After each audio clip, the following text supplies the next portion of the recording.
You made it to the Go Commando Show with Fred Galvin. On our new mission, we contend with the naked truths of health, leadership, and overcoming adversity. Now it's time to Go Commando.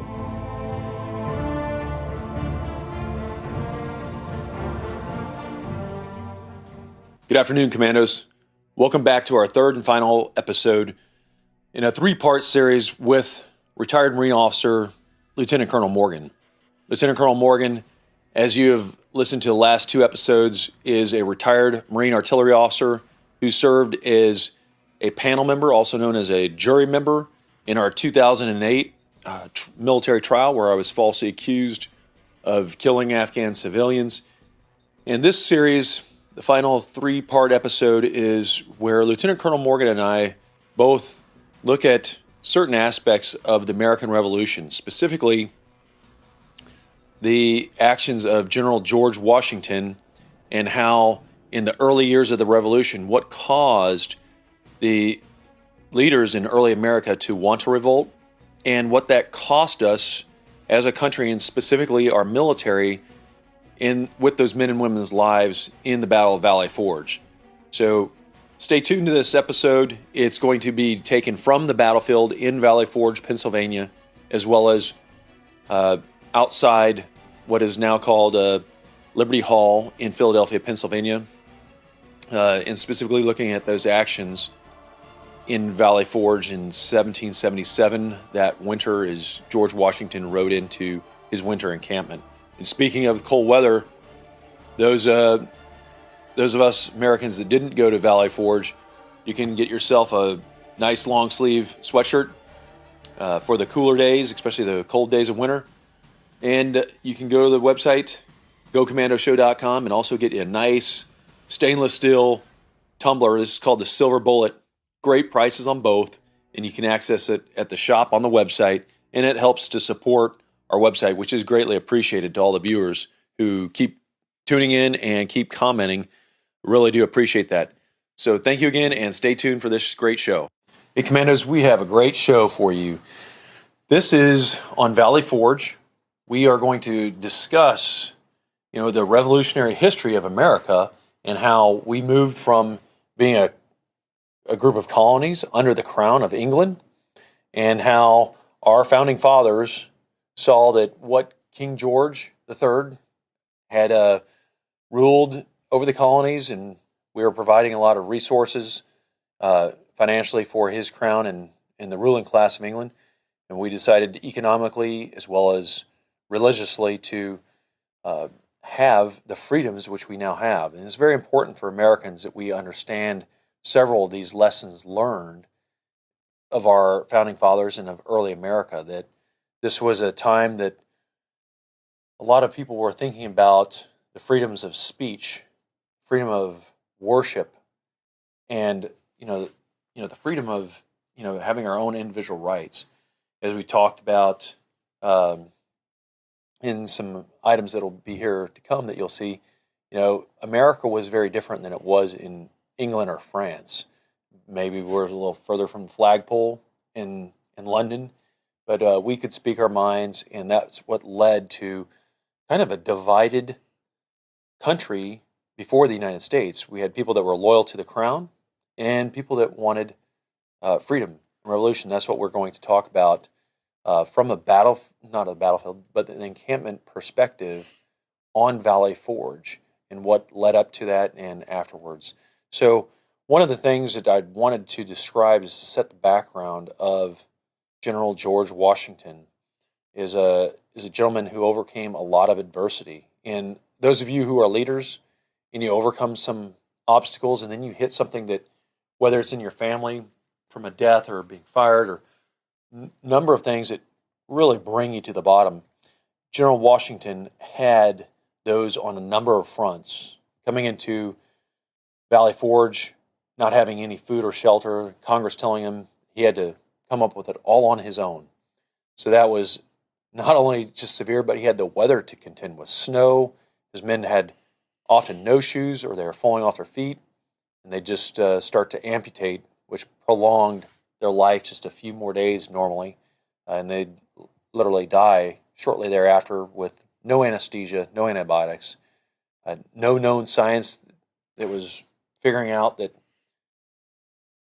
gangrene and disease could be passed on from sawing off one person's leg to using that same saw to saw off the next person's leg. So it's a lot of men died. It weighed very heavily on General Washington's heart. And I want you to understand the type of man he was.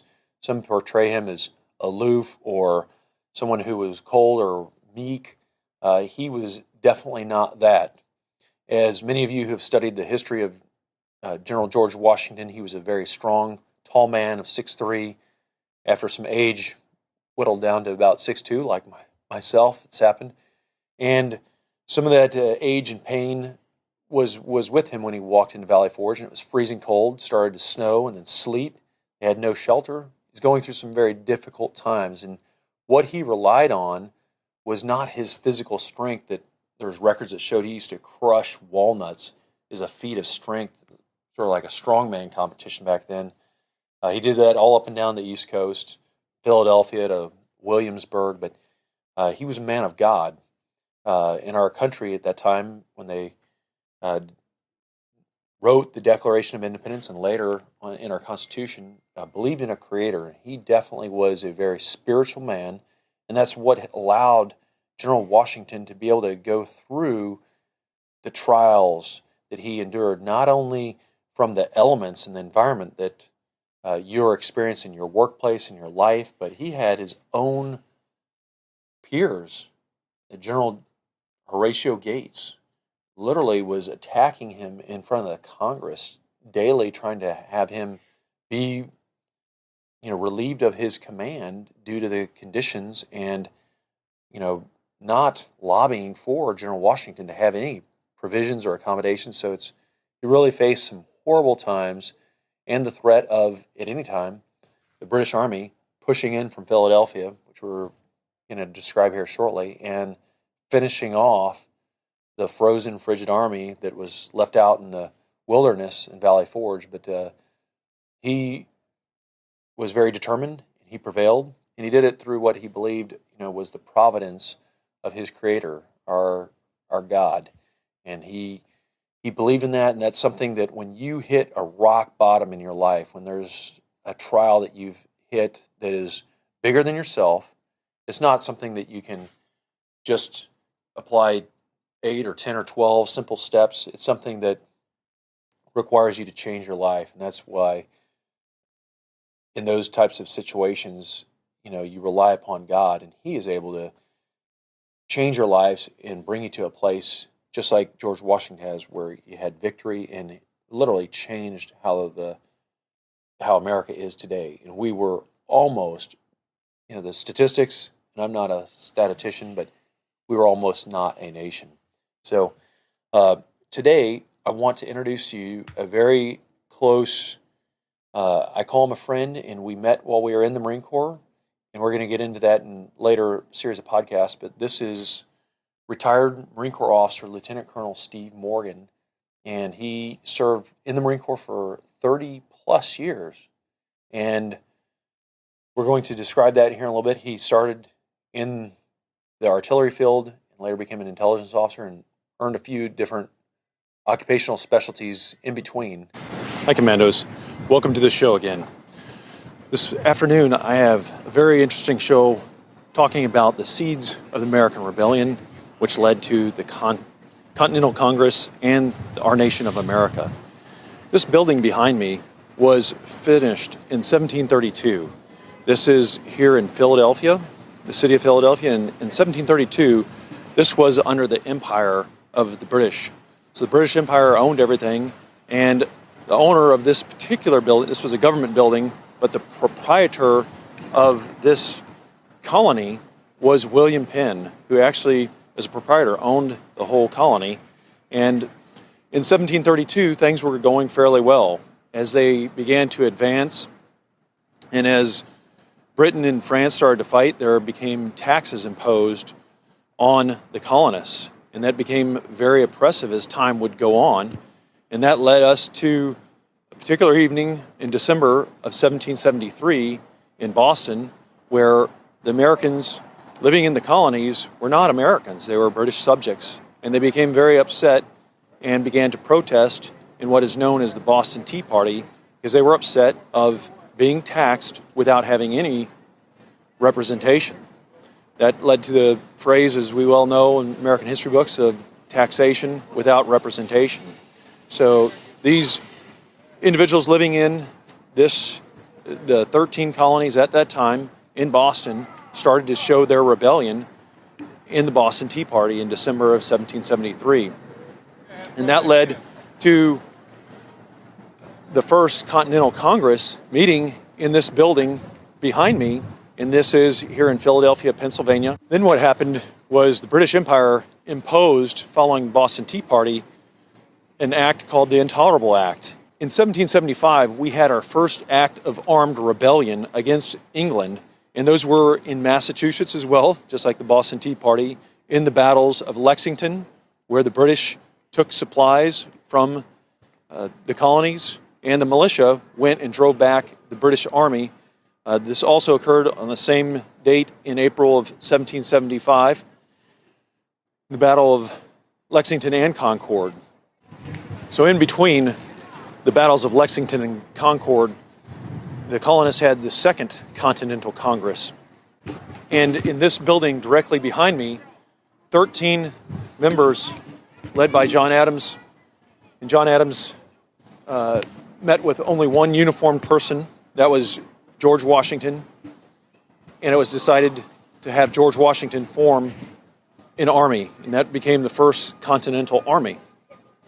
The Continental Congress not only met in this building twice, they decided that they will have leaders, including Thomas Jefferson, draft a declaration. That declaration, the very first copy, is pictured here, and actually I correct myself, that is this very first document, which you see here, is not a copy. This was the actual first document that was read right on the steps of this building on July 8th, 1776.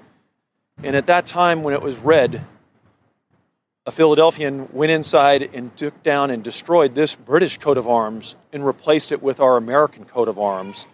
And this act of rebellion was what led to a civil war, is what's said originally, because we were, at that time, citizens of the British Empire, but actually without representation. So this was originally a civil war that we came to be termed as a Revolutionary War.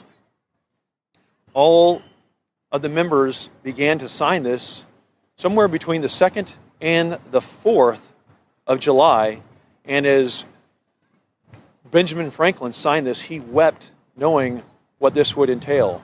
And at that point, Britain and the United States had severed, and we actually gained our independence through 8 years of fighting. Benjamin Franklin actually was dispatched to France to plead our cause, as he was America's very first ambassador. So the British came back in full force. They landed the largest military that conducted many raids and military operations against the Continental Congress, against the Continental Army. These occurred in Valley Forge as well as in New York.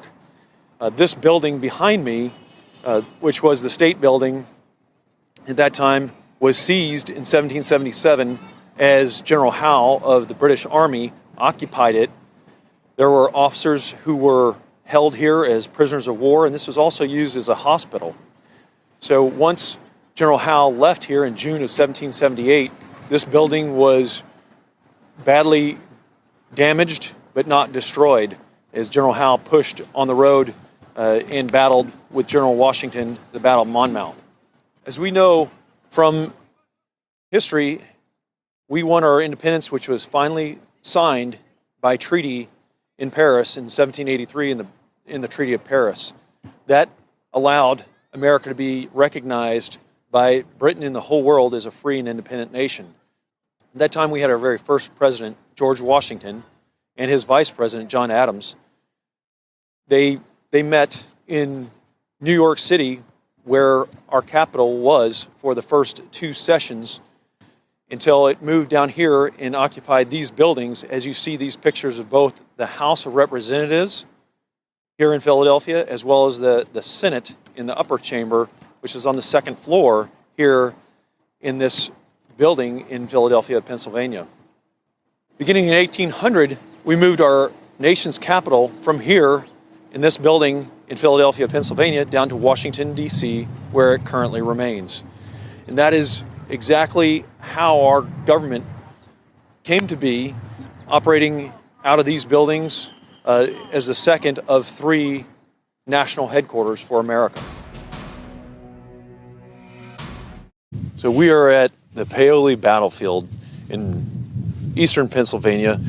The events that led up to this point is we've had the American leaders who had been thinking for several years about the economic issues, the injustice issues, and religious issues that led to the thoughts of freedom. This is a very dangerous topic to talk about because the Crown of England still had ultimate rule over those in the colonies, but many ideas were being thought of in the minds of patriots from Boston down to Philadelphia, Williamsburg, and many places in the southern colonies about these ideas of freedom and freedom to worship, freedom to speech.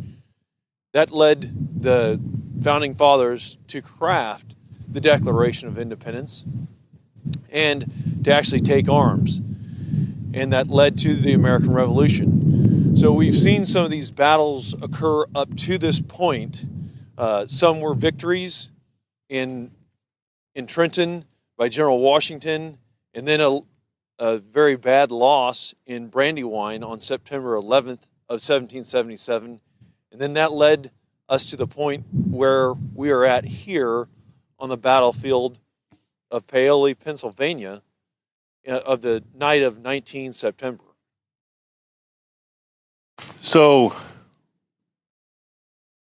what happened here became known as the Paoli Massacre. It's probably less a battlefield than a massacre site. The British, under the command of General Grey, came down here to this encampment where the American, quote, rebels, close quote, were encamped. And during the night of 22 September 17 at midnight on the night of the 19th into the morning of the 20th. Okay, on the night of the 19th and 20th, 1777, the British came and,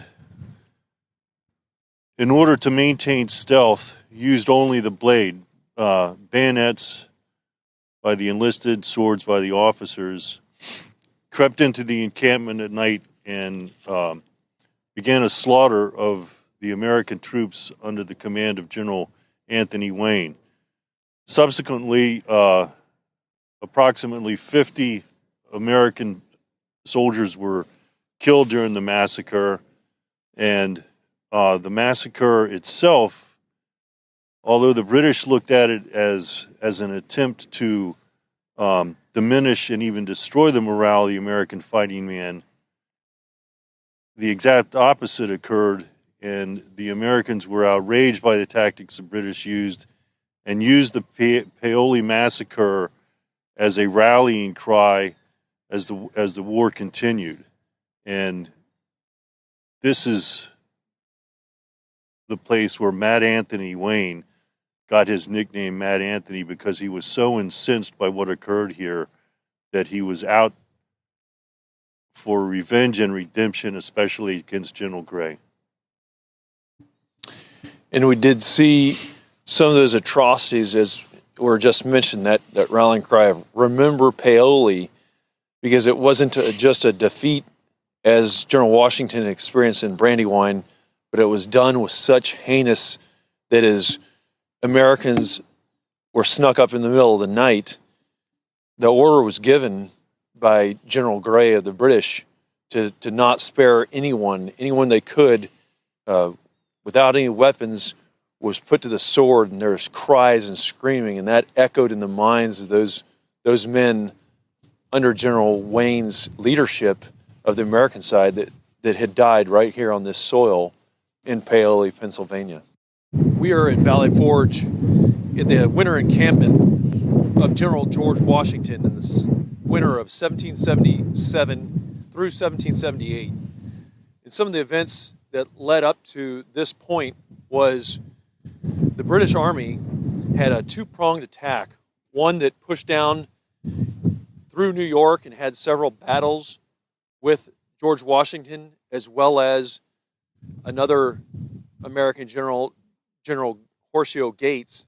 And those occurred in several locations, Trenton, Princeton, Saratoga, both victories for America as well as losses. And then the British, General Howe, sailed on ships and came up from Maryland and pushed from south to north and took the U.S. capital of Philadelphia. So the Congress, which had originally been nervous about an attack by the British, had moved their headquarters from Philadelphia to Baltimore, Maryland.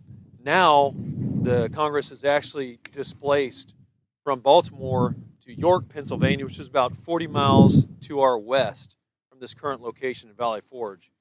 And as General Washington was moving to secure Philadelphia, the British had taken that. There were some skirmishes just after the British took Philadelphia to the north of Philadelphia, where the American Army under General Washington had done a forced retreat. And those losses led to Washington knowing that he had to seek winter shelter, and it needed to be in a distance far enough where he could regroup over the wintertime. The British, as luck would have it, decided to occupy Philadelphia, and they harbored there in American buildings and homes, businesses over the wintertime, becoming fat, dumb, and happy, which did work to the American advantage, as if that had not occurred in Philadelphia, and if General Howe had pushed west and pursued Washington under the conditions and the lack of supplies and logistics, General Washington could have been defeated, as well as the American dream could have definitely been defeated at that point in history if we had ever been a free nation. So it was a very desperate time.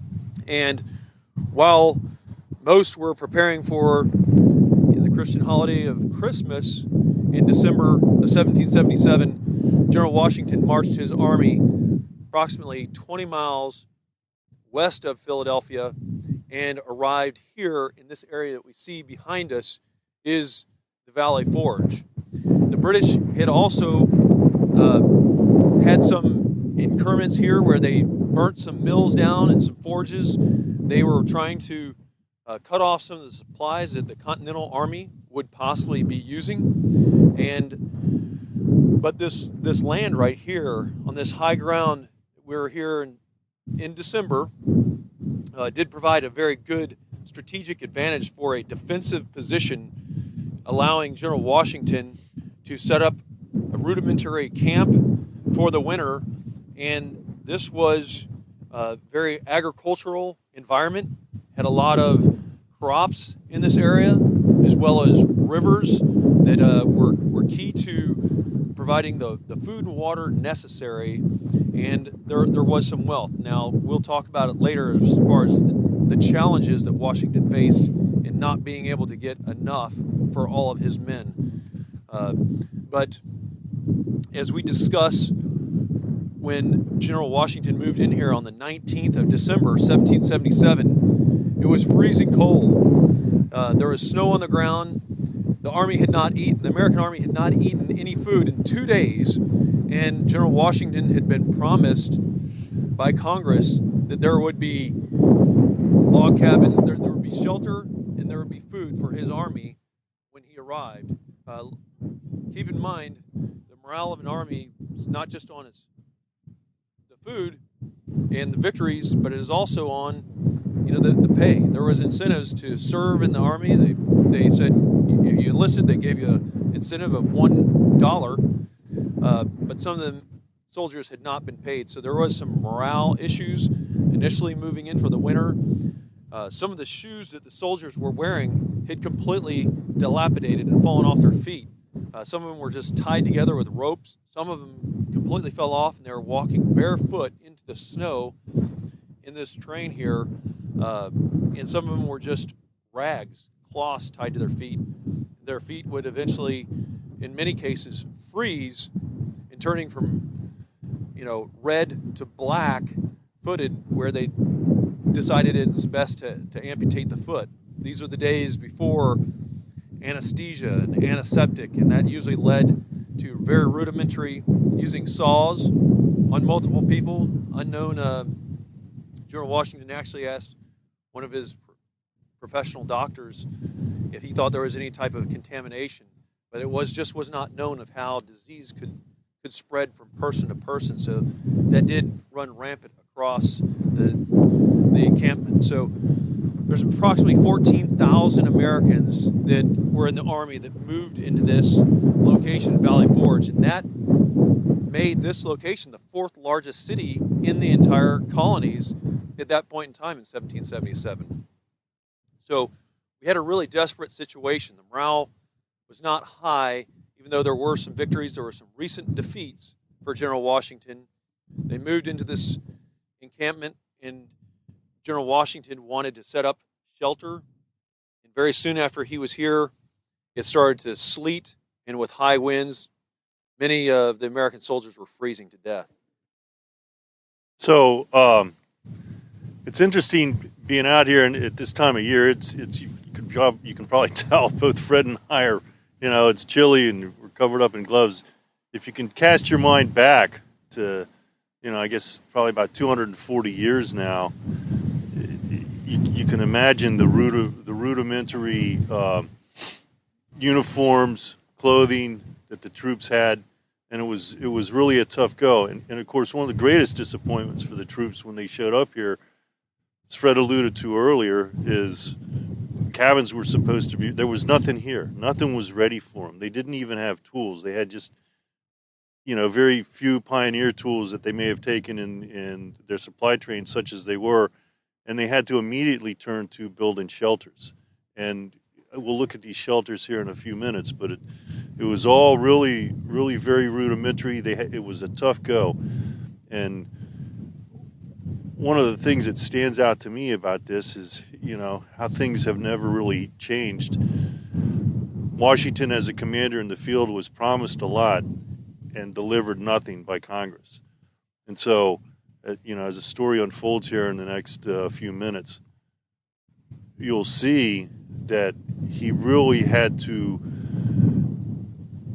have a stern, stiff backbone in order to get his men to accomplish what they needed to accomplish in order just to survive, not just the winter, but to the next day. And that was one of the foremost thoughts in his mind as a leader out here. It was a miserable situation for the troops and for a commander trying to make sense of how he's going to take care of his army and how he's going to defeat the British. So as we move on, you'll see really some good idea of what the leadership traits and characteristics were that General Washington had. But just imagine yourself in a really very desperate situation, and how are you going to make it through? How are you going to lead your troops? And how are you going to make this work out for the survival of this fledgling nation, this idea of liberty that we had going?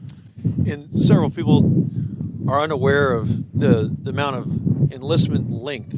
That led to some of the severe attrition as they entered this camp, and throughout their entire duration, that they stayed here for approximately 6 months until June of 1778, that a lot of those enlistments were between 3 months and 6 months, and some of those soldiers had served since Trenton and that expired. Now this is the time of year, unlike Trenton that was fought when it was warm. Some of those soldiers discarded some of their winter weather. They no longer had it, and that's what led to the death by exposure of the elements, the wet weather, the snow weather.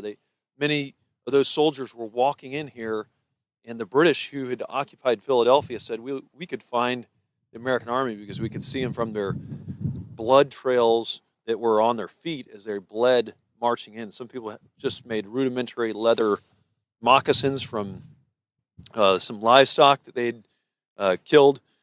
But it was if you could put your mind in the uniform of an American soldier and saw how desperate it is so important for us as Americans to realize that the war was not won from the Declaration of Independence that was signed in 1776. It was the leadership and the hard blood, sweat, and tears of leaders and the soldiers in the early American army. And it is here in Valley Forge, which we come to a full realization when you listen to the rest of the podcast, of how our way of life almost never happened. And what happened here in America ended up spreading throughout all of Europe in the cry for freedom. So stay tuned as we're going to now transition and show you the construction and how George Washington specified the exact design of these cabins, that they provided shelter, and what the cabins were used for and what they were not used for, we're going to get into next. As soon as they arrived in Valley Forge, one of the key points was finding shelter for any survivalist. What the problem is there were no tools. As Congress had promised that there would be accommodations already made and food, there were not even the elements to make any of that with tools to chop down trees and construct these shelters. So what happened was George Washington believed that no army should rob the people without pay. But it's very difficult to find tools, as many of the local farmers did not want to give up their tools, as they know they'd probably need them and they would not get them back. So these empty promises were one challenge that General Washington faced. He was able to send some of his leaders and go out and procure by promising through notes and money to the locals in order to buy the tools required to chop down trees and build the accommodations. One of the deaths, high deaths, was from disease, another was from exposure, but it's very important immediately to build these log cabins. And General Washington, he instilled that in them. The fastest cabin was built in 3 days. General Washington had a belief that using incentives, such as he promised to each brigade that whoever would build the fastest log cabin would get an additional $12, whichever log cabin in that brigade. So there was a standardization, which Lieutenant Colonel Morgan will discuss here, as far as the specifications that General Washington himself decided on how these cabins would be made. So it's important to remember that General Washington's background, he was a surveyor and an architect, and he had very specific reasons for the dimensions of these cabins. So they were laid out to be 14 feet wide, 16 feet deep. And between Fred and I here, you can see a little what was a fireplace. There was a fireplace at the bottom end, centered, and at the front end, there was the door was centered. And one thing Fred and I noticed earlier when we were walking around is that the doors are shorter than what we're used to now, but the people back then were shorter as well. Another reason that Fred alluded to the fact earlier that we had we would go around and make sure that the local populace was paid for material or to lager up in their homes, etc. One of the things that followed, and I'm making this point now, at the time we had no constitution. Following the Civil War, one of the articles in the Constitution, Fifth Amendment, was that you could not quarter without the owner's permission. One of the reasons General Washington was so adamant about making sure that landowners and homeowners were reimbursed and that his troops lived out in their own shelters was because the British would come. It was their policy to just walk into anybody's house and throw the occupants out. And they would set their troops up in there, whether it be in their home or in their barn or whatever. And more often than not, their buildings, their home or their outbuildings were looted and trashed. And that was one of General Washington's leadership philosophies, is that we don't want to make the population angry. And so thus you had these winter quarters here, and they didn't take quarters, they didn't force themselves into private quarters. And so that's what we had here. Part of the reason also for the way that the quarters were laid out is that it was easier for the troops to move around and berth in these huts / little log cabins. And it was an effort to help in maintaining sanitation and develop comradeship. And also, what was it, Fred? 8 to 12 bodies, I think, is what you had in for the young enlisted ranks. It was 12 soldiers per cabin, so that was 6 on one side of the cabin, 6 on the other, and officers generally had much fewer in their cabins, but they needed to take care of some additional work as well. And one of the things that we'll get to here in a second with General Washington is 240 years ago, he occupied a home. And some people think, why would the officers have it any less?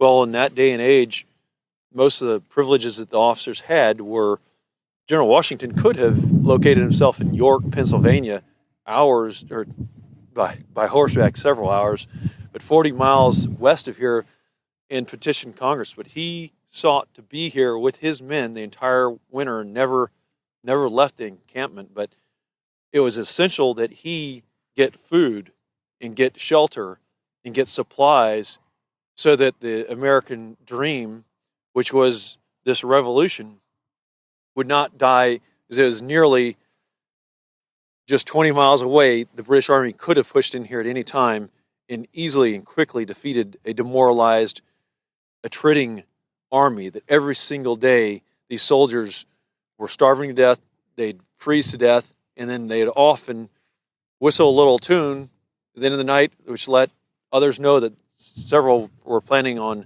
deserting, and several enlistments of 3 to 6 months were up, and a lot of them, they call them Sunshine Patriots, but their time was served and they're done, and General Washington honored that, and several of them left.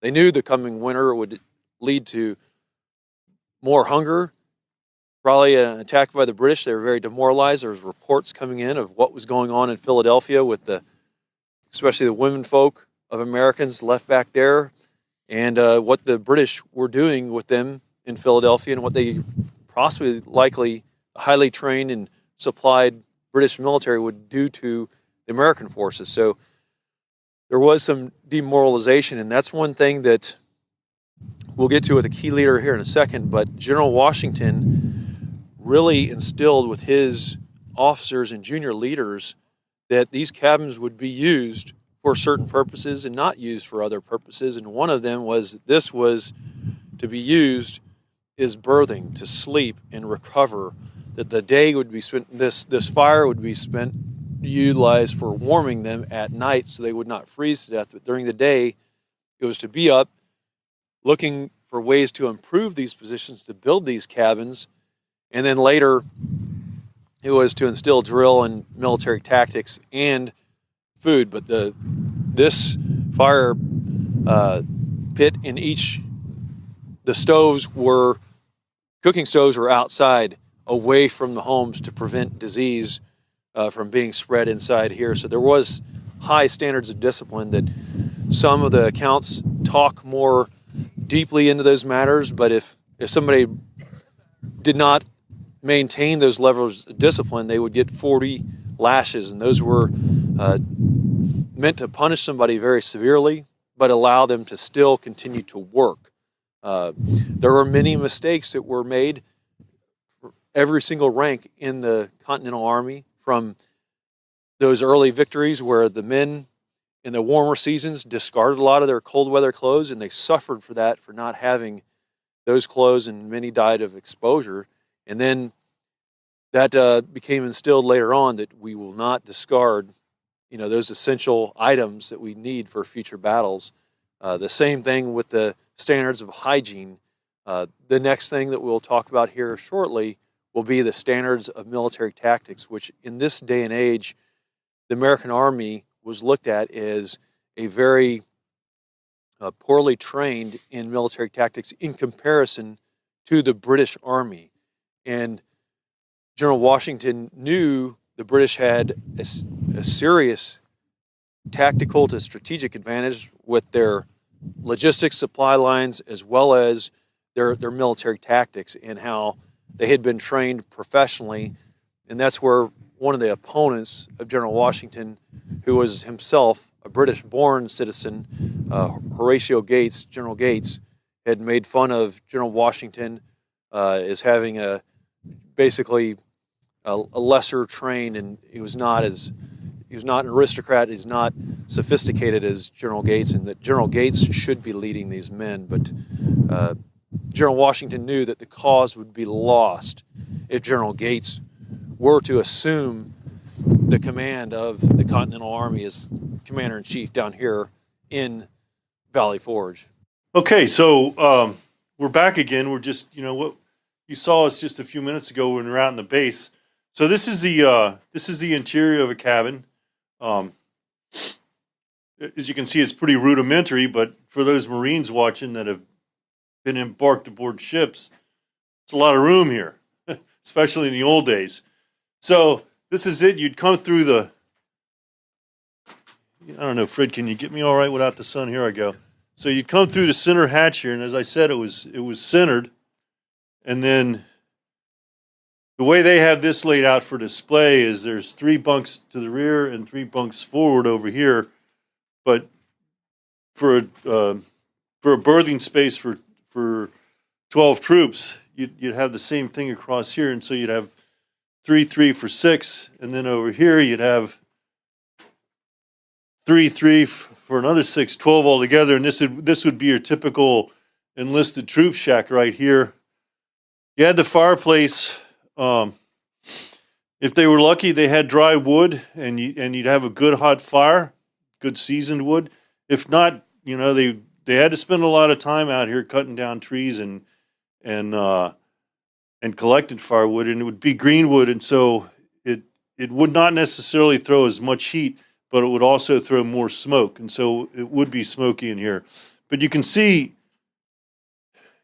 the importance that Fred was talking about earlier with the requirement that you stay out of here. You don't eat in here because it would draw vermin. It's a dirt floor, and you've got food litter laying around, hanging off your clothes and all the rest. So it's just better to eat outside. One thing you definitely didn't want to do was step, and it's easy to do. I mean, for you Marines watching, you know what you've done. You just don't walk outside the door here and take a tinkle. You got to walk down the way, and that's it was very appropriate that they had to maintain discipline by corporal punishment, and at least back then they had already come to the realization that bodily waste and fluids was a disease causer. So that's pretty much it. Once they got these things built, they had a reasonably warm place to stay. I just real quick, I'm just thinking about it here. You see all the patching. They were telling us the day earlier when we had a little tour, this is concrete, but there's the ground is made up, it's clayish ground, so it was easy to patch, but they spent a lot of time patching these areas here in order to keep the wind and the weather out. I grew up here in central Pennsylvania, and this time of year, we've got a rare day. It's beautiful outside, but there's a lot of a lot of cold, wet weather. And when your temperature averages, 240 years ago, it was still very much the same. Your daytime temperatures were 23 to 35 degrees. You didn't know if you were going to get snow, rain, sunshine, sleet, or just plain what we call a slop. So it was really important to have these cabins, and I think once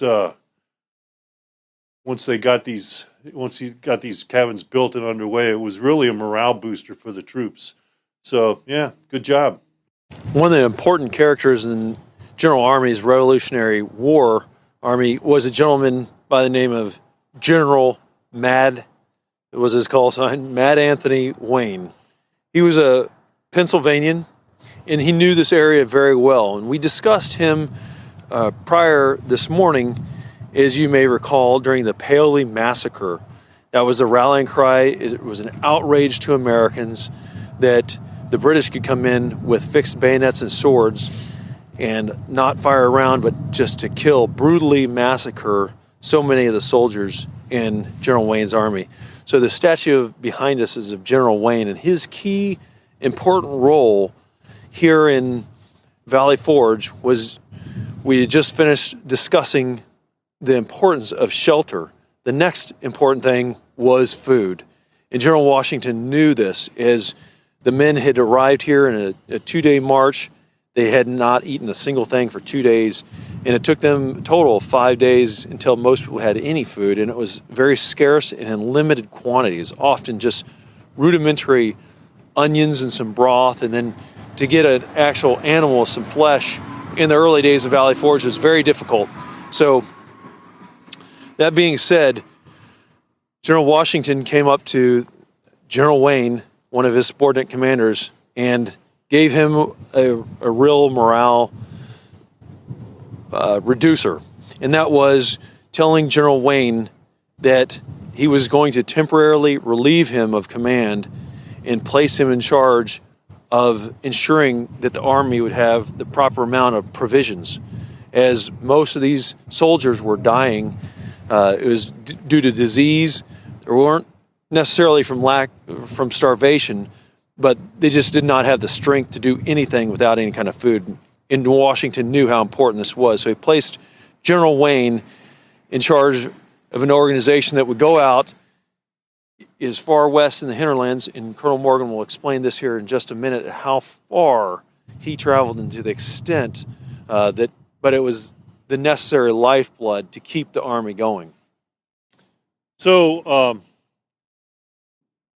General Wayne had a formidable task, and the fact that General Washington appointed him this mission shows the faith and confidence that Washington had in Wayne and in his abilities. And much to Wayne's credit, he didn't want this mission. He thought it diminished himself as a battlefield leader, but he said, "Aye, aye, sir," and he marched forward smartly. So Washington reluctantly gave Wayne permission to requisition goods without payment, but they were in a desperate situation. He had the authority of Congress to do it, and it was just, war is an unpleasant business, and this for Washington was very unpleasant, but the Army had to be fed. Well, now we have all these modern highways and really good lines of communication. At the time that Wayne had to go out, most of the rivers were fairly unnavigable. Some of them, it was cold enough that some of them had ice flows and this kind of thing. So a lot of ferries weren't working. They had these old cable ferries that it was just, kind of a barge set up, and you'd pull yourself across the river like that. So Wayne had to go afoot. Now the best farmland in central Pennsylvania starts about 15, 20 miles from here, and it runs for about 30 miles deep from that point on, and maybe another 30 miles wide. So it's about a 30 square mile area of some really fertile farmland. Bear in mind that he had to get enough food to feed, what was it approximately at the time, about 2,000, 2,500 So troops? 14,000 troops that it was built up towards, but there's constant desertion Correct, yeah. and enlistments plussing them up, so it's going Right, up and down. So let's just say 10 to 14,000 people had to be fed every day. So just picture your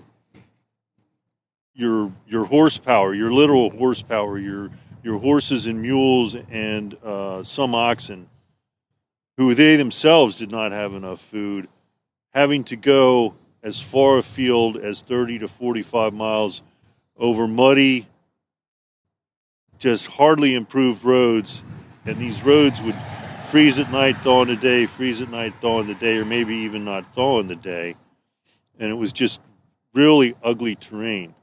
And so he had to go this far afield in order to find provisions and return it. For the most part, anywhere from a 25 to 60 mile round trip.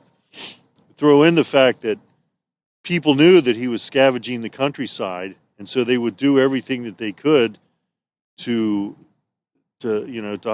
hide their preserved food and their goods, their lumber, their livestock, and this kind of thing. And so he had to send advanced scouting parties ahead at intersections of road, and they had to watch villages from the woods and watch the movement of the people, and literally had to, in many instances, swoop down almost like a raid early in the morning to get ahead of any sort of rumors and or actually intercept people moving their foodstuffs and livestock into the woods to hide them. So it was a tough go for Matt Anthony, the warrior, but like I said earlier, he bucked up and carried out the mission, and it was a decisive factor because of his organizational mindset and his loyalty to General Washington that it was accomplished, and that the troops in this encampment did not go as hungry as they could have gone, and in many ways it probably did a lot to save the force. When you're talking about the importance and the mindset of this key leader, General Wayne, every day the Army needed food, and as Colonel Morgan had just described, it took several days from some of these areas as remote as 3 or 4 days march to come back here with just one area that they would do, and essentially a raid to secure the area off. They would negotiate and they'd give a promissory note to the local farmers, and then that convoy, a caravan of animals and flour and supplies would make its way back here. But General Wayne had to have several of these echelons of men collecting food in various areas. They could not hit the same area again and again, so they would, but while he was forward and had several areas across the countryside doing this every single day in different areas to make sure that the men had food back here, but it was still kept in oftentimes very short, almost minimal supply, just to do the main things. One of the key problems that General Washington faced was, although he was told on his way into Valley Forge by Congress had promised that you will have food and shelter. General Washington, one of his key tasks, he realized when he arrived here, he was informed that by the Congress and the commissary in the Army had told him, hey, General Gates had lobbied that basically put some things against General Washington, that he was on his own, that he would not be able to have food provided for him. And so General Washington knew, okay, now he's going to have to do this on his own instead of having that resource provided to him, when he arrived here. So he had to do what was necessary to feed his army. And often, and we'll talk about that in a second, what General Washington, as it arrived here, came in on the night of the 19th of December, and it was just very cold and miserable. Then it turned to wet sleet and just downpours. No shelters were built.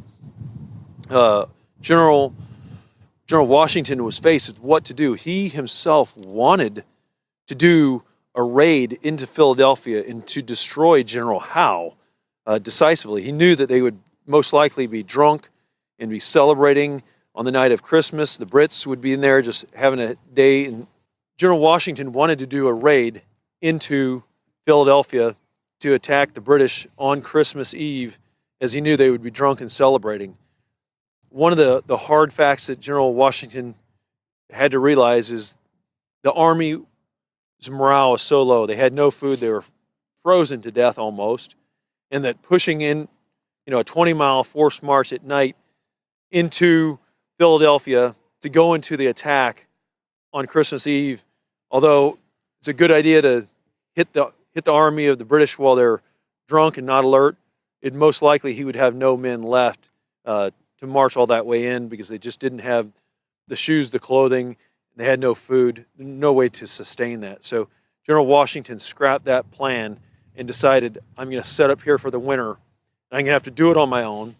I'm going to have to utilize General Wayne's leadership to provide food and basically have a competition for the armies, each brigade, to build their own shelters. And that's what the early stage of setting the foundation of building an army with accommodations, with provisions, and the next was, to develop a standard of living inside the encampment and to utilize discipline. And that was what a topic we'll talk about, a key leader here just shortly. We're here on the very western end of the encampment at Valley Forge. And one of the key items that we need to understand is how General Washington himself needed, in his struggle, he needed to provide for the long duration for his army. He had a vision that it is bad, it's snowing, and at this point on Christmas Day, it's starting to sleet. It's very miserable. It's just above freezing. So you have wet soldiers that are unfed, and General Washington knew in order for there to be any freedom, any free country, the army had to endure through the winter. Congress had said that he's not going to get any provisions and there will be no accommodations. They would not provide him with tools. He had a big dilemma. One of the key things that General Washington needed to do was to influence Congress. It was approximately 40 miles away from here in York, Pennsylvania. In order to do that, he would write, on average, between 12 and 15 letters during the entire encampment of these 6 months. Over 400 letters General Washington wrote to governors and the U.S. Congress, trying to influence them on the dire situation of his men, who he looked at and described as just noble warriors.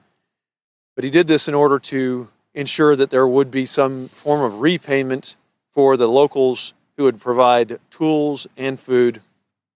And one of the ways that General Washington began to do this was during the Christmas Day, when it was sleeting and snowing, he sent a detail to look for a home nearby on the property, on the encampment area, and he found this house behind us, which he utilized as his headquarters, and he offered the owners compensation for that. But this house was owned by Mr. Isaac Potts, and he sent his detachment in to strike an agreement, and the resident was a relative of Mr. Isaac Potts, and her name was Miss Urs, and her husband also served in the army as a colonel and was away fighting in this war.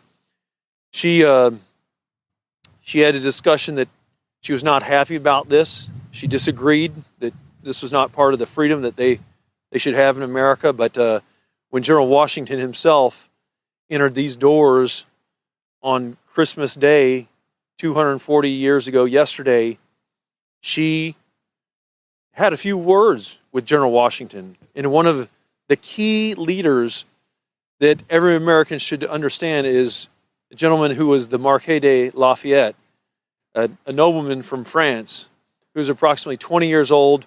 His father did not want him to have any part in this war, and he decided to sail over at 19 and he was enamored with the idea of freedom and revolution, which he later went back, and this is what led to the French Revolutionary War and other revolutions across Europe. But on Christmas Day, 1777, the party that had came in here to reach an agreement with Mrs. Urs, relative of a sister-in-law of Mr. Isaac Potts, she spoke with, Mrs.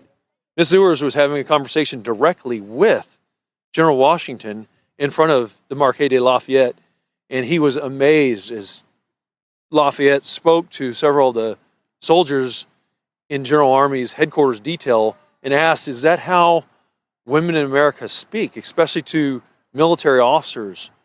He was so shocked because in France, the rural peasants or the common people would never speak to an officer of the military. They'd probably they'd be put to the sword immediately. So Lafayette had some of these early ideas, and Lafayette was a key leader for Washington. As Washington often looked at Lafayette as a very young version, almost like a son of his. He was very impressed with not just his charisma, but his passion for freedom. And later, Lafayette was put in command of one of the armies that Washington had as soon as they left here in Valley Forge. So yeah, it was Lafayette was not unusual from the point of view that a lot of foreign officers came here and showed up on the doorstep. Now Lafayette didn't; he had been with Washington for a while, but while Washington was here, a lot of foreign officers came. They wanted to continue their military careers. They were enamored with the idea and the ideal of liberty, and they came here to offer their aid and assistance to our efforts in the Revolutionary War, to General Washington, and Lafayette's reaction to the encounter with the lady of the house. His reaction was not unusual.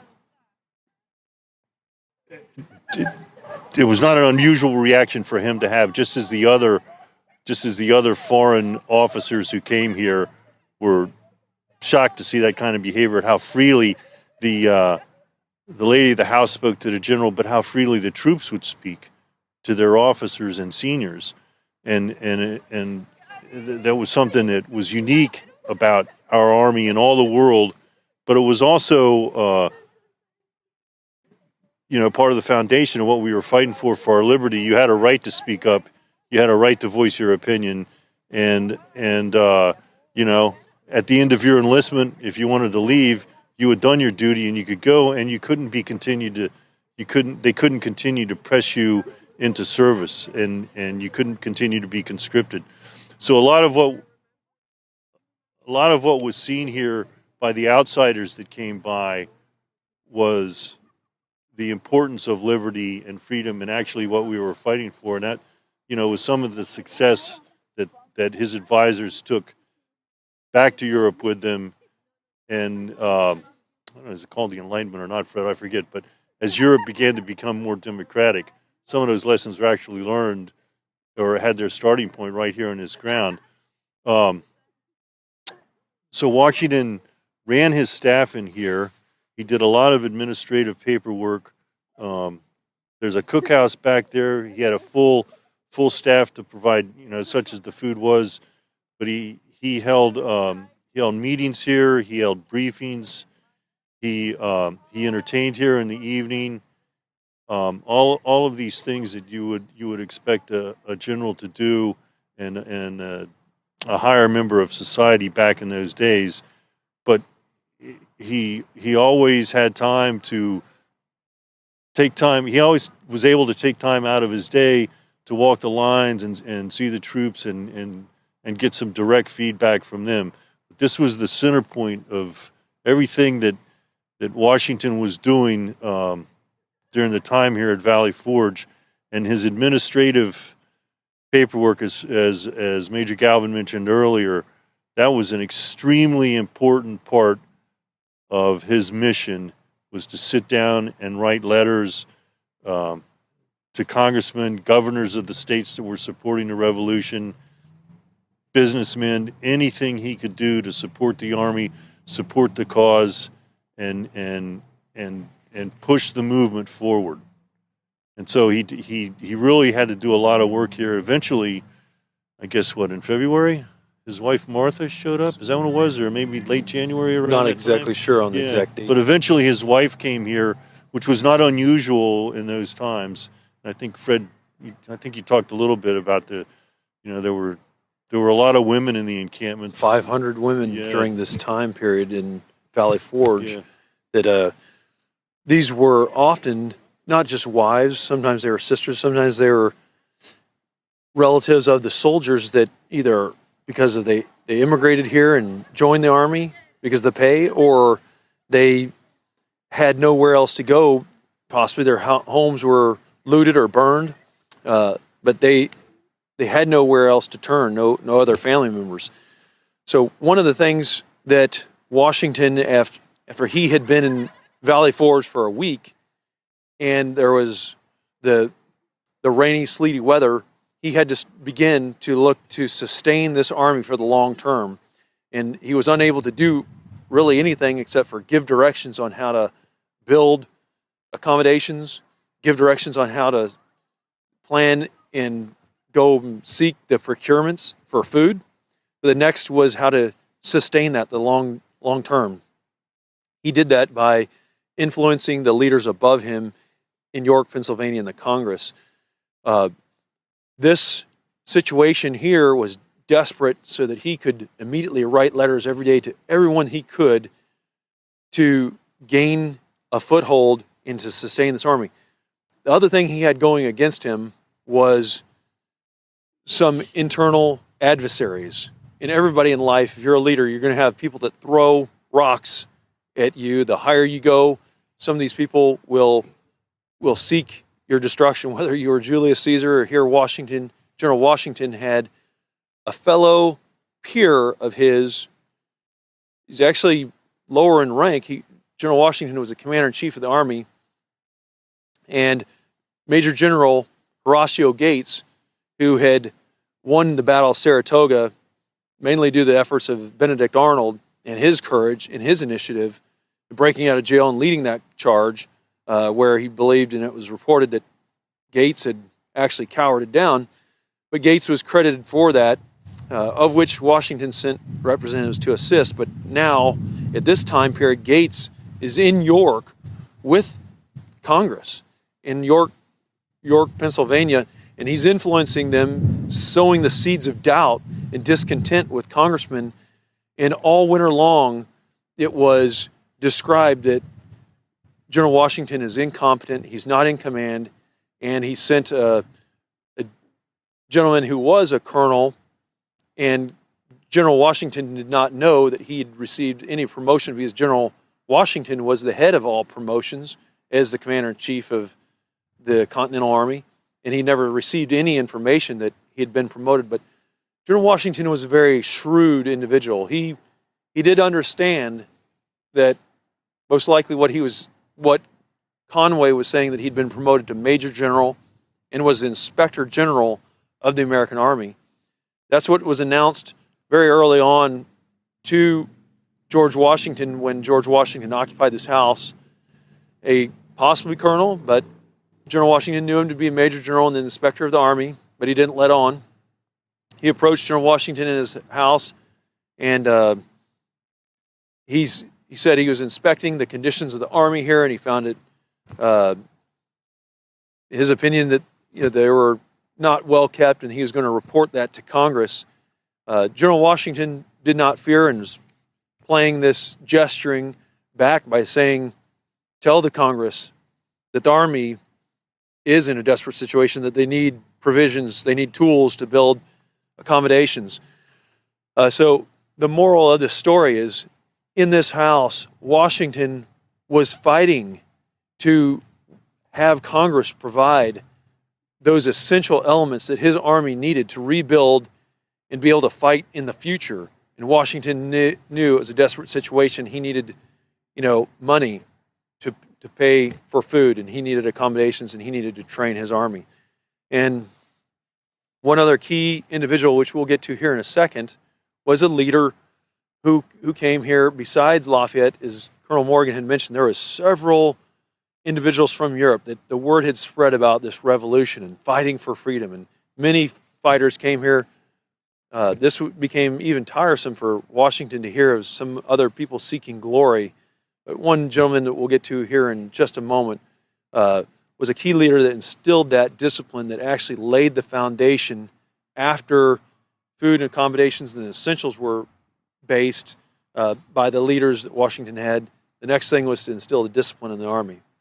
Okay, so here we are. This is Potts the House. back of General Washington's headquarters, the Potts House. And, we talked earlier about, this is his headquarters, his staff building. He did all his staff work here and held his political meetings. He did his entertaining, very important. But one of the things that just want to touch on a little bit, just it's kind of near and dear to my heart, is because I have an intelligence background, is want to talk about Colonel Morgan, who's no familial relation that I know of, but he is a Pennsylvanian. Colonel Morgan was an interesting sort. He had a long history as a frontiersman, as a scout out in the frontier. He had a long history with George Washington. They were old, almost you could say, comrades in arms, especially from the frontier.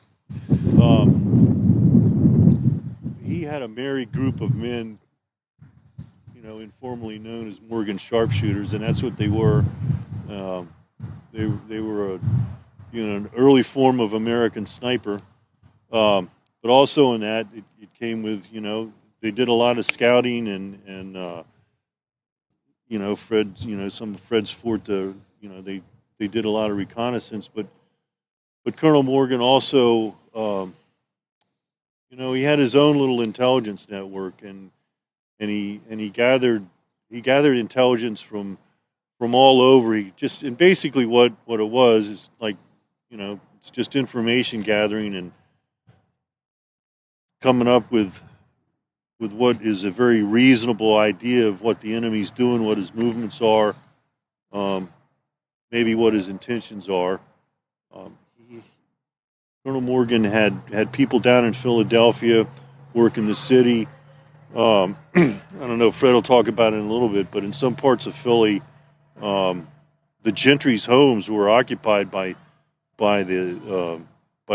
senior officers. In fact, Ben Franklin's home was one of the homes that was used as headquarters for General Howe. And Morgan had people in the city who would go to they had balls and dances and parties and this kind of stuff, and he would have people that would go there and write out reports for him, and then send unsuspicious characters, maybe a servant or a slave or some loyal worker or whatever, who could ride through the lines without getting caught. I mean, some of these spies were ladies.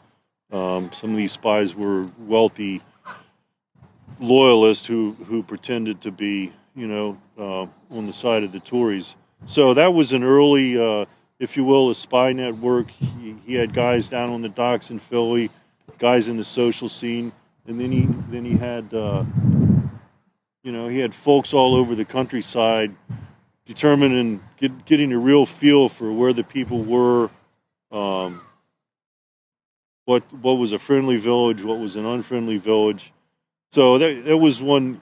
Colonel Morgan had one of the first spy networks in the country, and he was probably one of the original G2s of the Army. But he came here to this house and would talk to General Washington privately.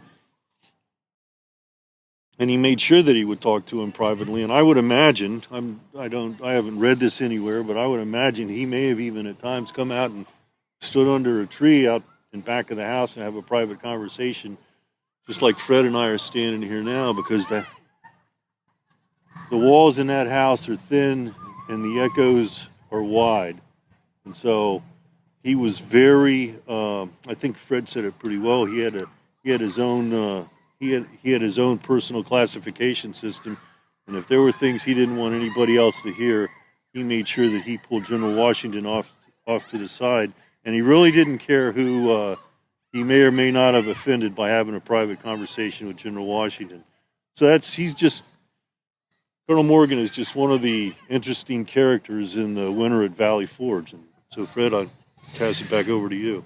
You know, as a leader, it's very important when we go back, you know, through millennia to understand that, you know, to get an advantage on an opponent, you're going to have not just an offensive capability, but some form of early warning, something that, as Colonel Morgan had described, not a relative, but another intelligence officer that General Washington utilized with then Colonel Morgan of the early American Army, who had utilized both clandestine agents, as he was describing, in General Howe's own house. And he had people at the docks, as well as he had, like in my former profession, reconnaissance. He had people out in the countryside providing all these multiple layers of intelligence reporting to give him cues as far as, is General Howe's army on the move? Are they preparing to displace and head west to attack him, or withdraw in another direction? That proved very useful. And a lot of commanders in this day and age are constantly stated in the military that they do not know how to employ reconnaissance, and that is very true. But General Washington, I want to dispel it's not a myth, it's a lie, that General Washington was aloof, that he was not in touch with, or that the French were very, you know, the ones who won the war for us. And that is definitely not true. From the early days, General Washington was very renowned, and he had a prowess from fighting on the frontier at the tactical level for so many years. He knew how to utilize reconnaissance. He knew how to use it to his and his army's advantage. He also knew, and this is another key point for everyone who's a leader, of knowing that your enemy is also employing the same tactics against you. And General Washington, as Colonel Morgan just described, he realized that people in the countryside who were trying to sell some foodstuffs to the army here, that they were probing the lines, pacing off the camp, seeing, you know, where the fortifications were, and that information was getting back to General Howe so that he could utilize that to know the situation and disposition of his army here, and that it even would go so close to not just inside his own encampment, which he knew that was going on, but it could also be inside his very own headquarters. So, as Colonel Morgan had described, often these conversations that occurred with Colonel Morgan, just like we have today, of very various levels of classification. This was conversation between Colonel Morgan and General Washington. When he had something very important to talk about, it would be done away from everyone else's eyes and ears. And this proved out very important. And Colonel Morgan, if you can describe, once everything was established here and the British Army was about ready to leave Philadelphia, Colonel Morgan had one of these personal conversations with General Washington.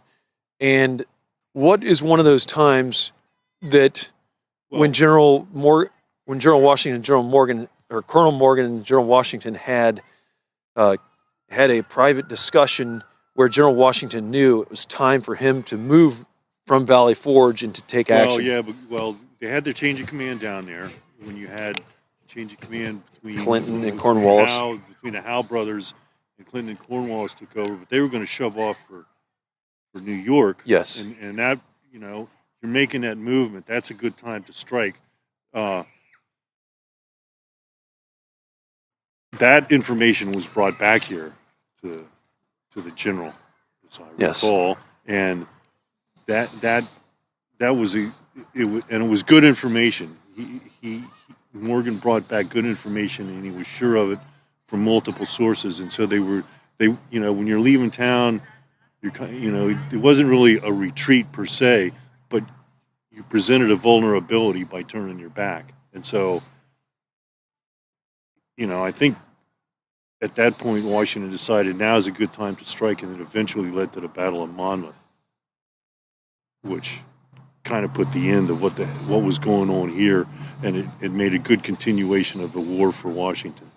Another one of General George Washington's key leaders was a very different fellow by the name of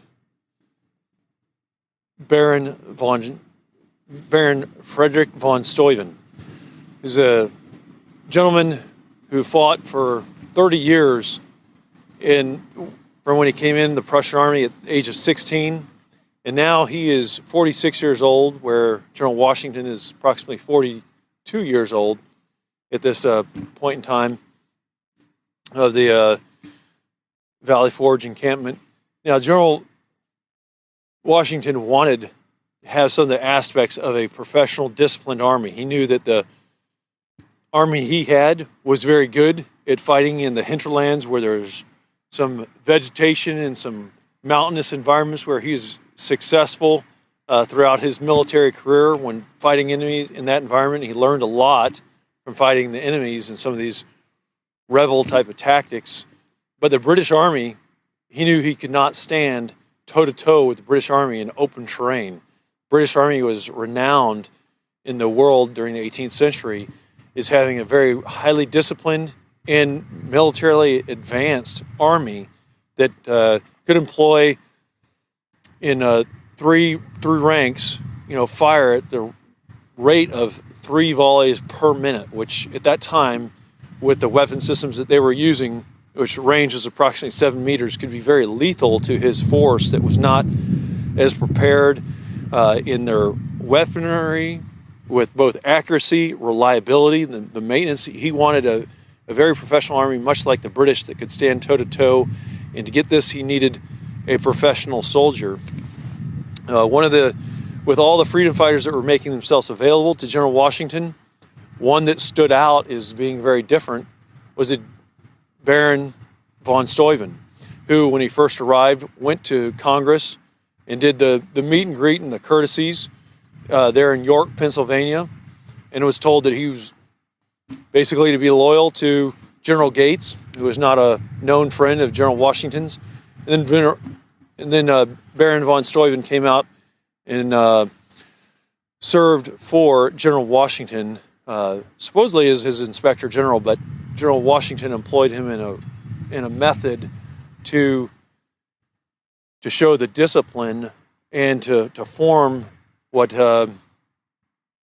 he utilized men from all the different brigades from the entire army here in Valley Forge, and he utilized them as trainers, both in weaponry, in hygiene, and as well as the tactics of a drill. And it wasn't drill and ceremony for pageantry, but it was to maneuver on the enemy in columns and echelons and various tactics that were essential at that time to quickly maneuver with one element while another element's suppressing. That was something that Baron von Steuben was very renowned at fighting for so many years, and that standard with the Prussian army was the elite across Europe. And there's someone who probably had no better experience on American soil is Baron von Steuben. So one of the interesting things is that with Baron von Steuben, what he did was he insisted that he receive 1 or 2 of the best troops from each of the units. And so you had, I don't think it was a full 13, but I think there were 11 states represented here. And he insisted absolutely that he get 1 or 2 of the best soldiers from each unit. And I guess his initial levy was around 150. But what that did was it mixed the states together. So you had a fully integrated unit that was more United States of America, if you will, than the Commonwealth of Pennsylvania or Virginia or the state of North Carolina or the state of South Carolina. So that added some cohesion for the first time to the Army, where these men were actually doing something together as a mixed unit. So that was, and he insisted on full buy-in from George Washington, and he gave it to him. Interesting thing, from what I've read about Baron von Steuben, and Fred and I were talking about it a little bit. His background is, there was something in his background that we still have never been able to find out, but some sort of disgrace or something dubious happened. But part of the reason he was here was not only to continue his military career, but to regain some sense of honor. But it's important to understand, too, that one of the things that Baron von Steuben had was he had a sense of humor. He was a harsh drill master, but he did have a sense of humor, and so he spoke German and Russian and a little bit of French, and so there were various interpreters, and so out here on the drill plane, he would be giving commands, and it would all go through interpretation sometimes from him to another individual before it got to be English down in the ranks. And he I don't want to say he had a wonderful mastery of the English language, because he didn't, but he had a wonderful mastery of the ability to swear like a soldier. So he would swear like a soldier in German, and by the time it got down to the ranks, he sounded like a private soldier swearing. The troops loved him for it. Von Steuben had a great sense of humor, and that, although he was a very tough drill master, it endeared him to the troops and as an officer. And it was very important that these foreign officers, let's face it, officers get a bad rap, and usually it's well deserved. But these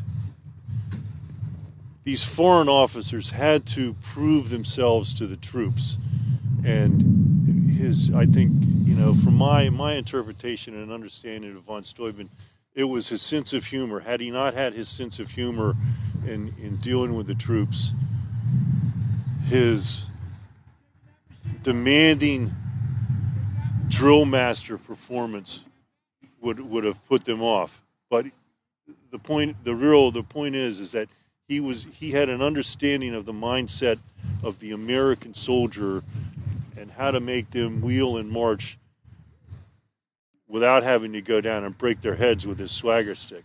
So it's really interesting. He contributed a lot. And actually, it's my personal opinion, over my and Fred's shoulders, this is the original drill field, the original parade deck of the United States military, and that is where our war fighting discipline was born, right behind us. That's the physical war fighting discipline.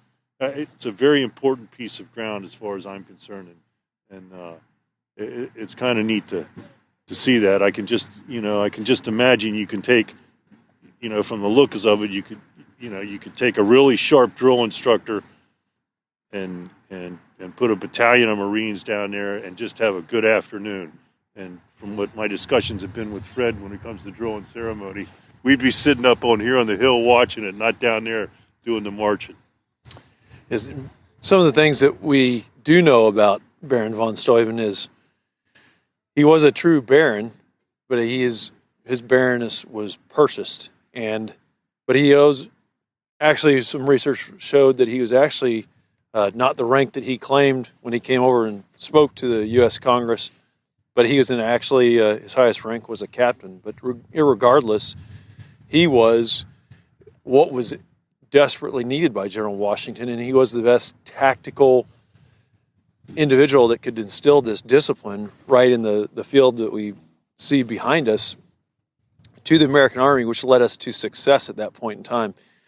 In his movement over here to America, one thing that may be a little bit folklore is his movement towards Congress. He kind of spent almost all his personal money, but as he was moving up to York to do this necessary courtesy to, become a freedom fighter, there's reports that he'd go from inn to inn, and a lot of the Americans, they knew the Prussians had been fighting, and they didn't want some of the Prussians in their taverns, and he on one occasion reported that he used such decisiveness that he put a pistol in somebody's face and threatened to blow his head off, and then they allowed him to stay there overnight, of which he did some heavy drinking, and he was known to be a heavy drinker, which is another point in society in the 18th century. I know it's heavily discouraged now in the modern military, but the use of alcohol is mainly a staple in American and European cultures, that people drank, and some people drank a little bit too much.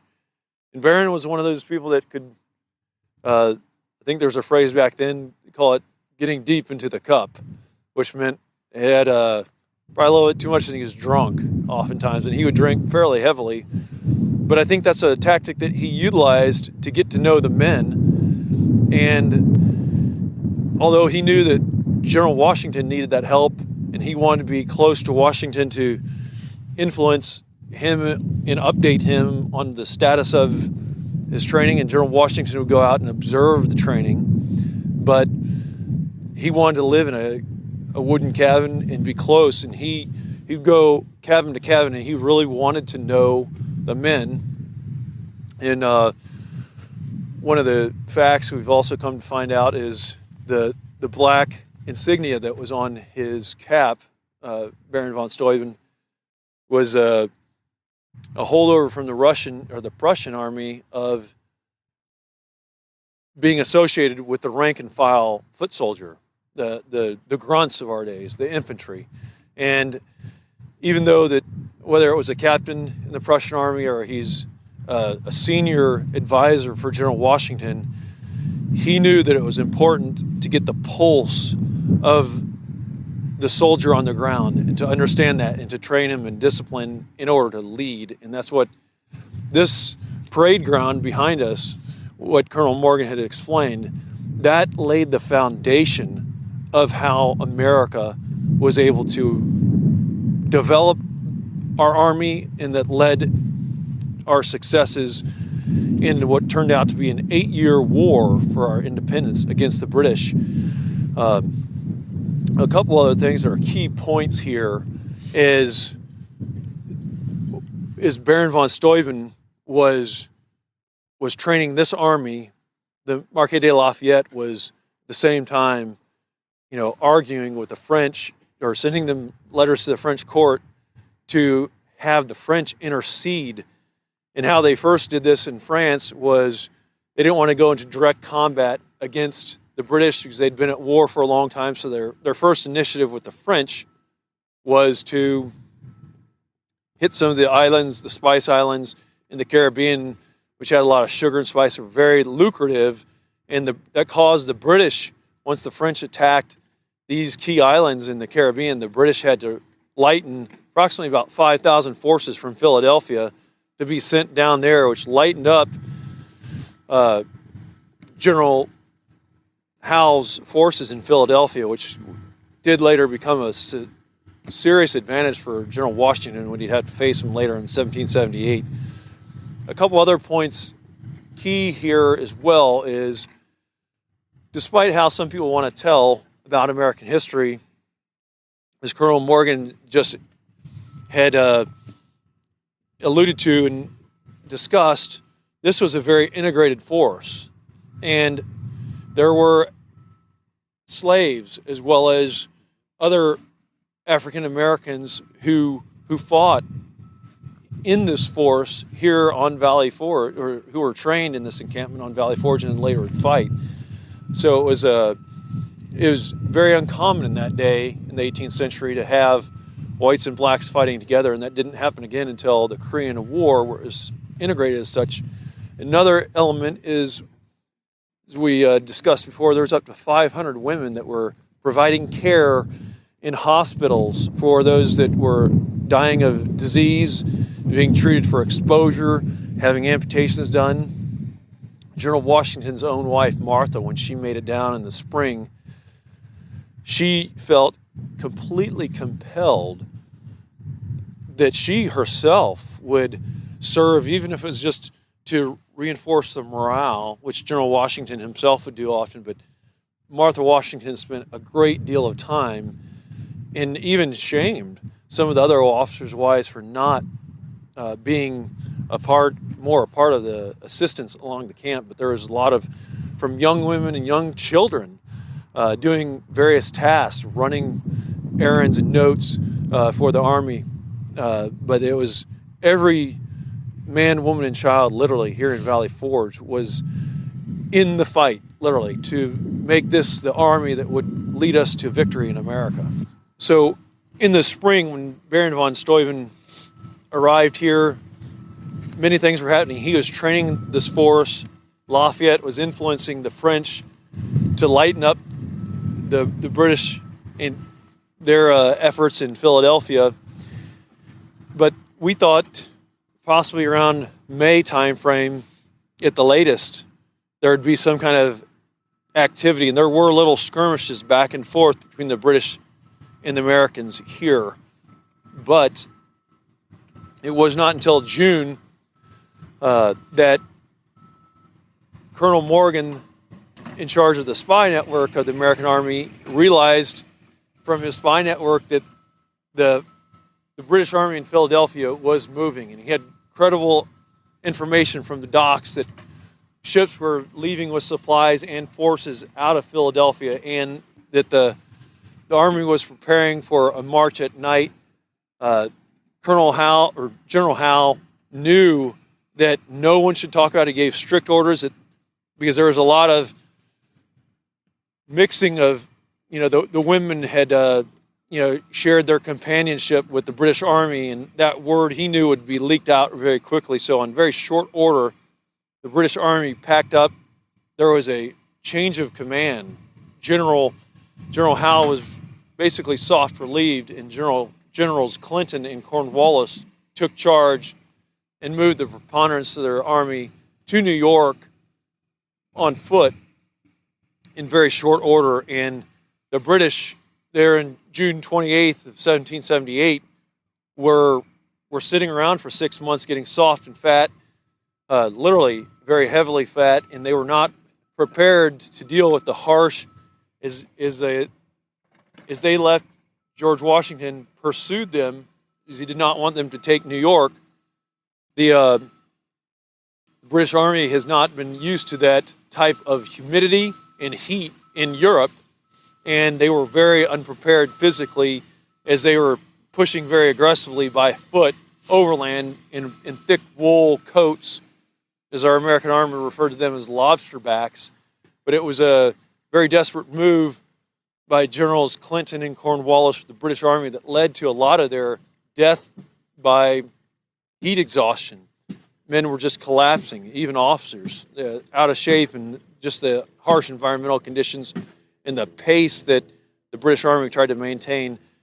And that is what General Washington really owes a lot of credit to Baron von Steuben at allowing him to come in and train his men with such discipline and keeping them lean and mentally focused on the task to fight and to win. And that's what happened starting in the summer of 1778 with the American Army defeating and holding to standstills in several of these battles later on. But it would not be until later in Yorktown, at the end of 8 years of fighting, that America would have a full surrender from the British Army. And during the Treaty of Paris, 1783, we would actually officially have our independence, and the United States of America was officially recognized throughout the world.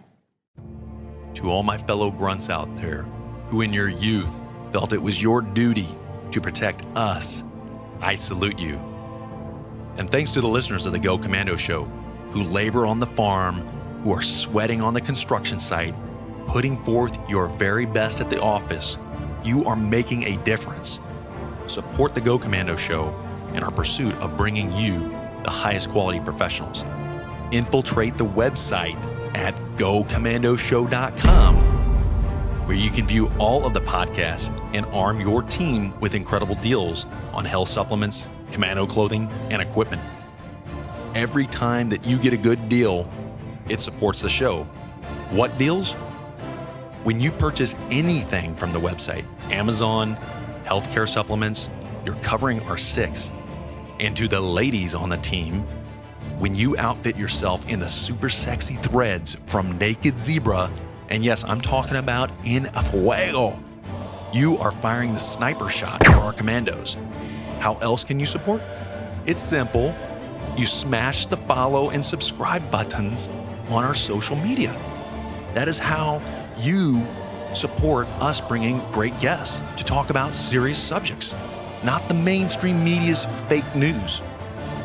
So thank you, and until our next show, stay in the attack and go Commando.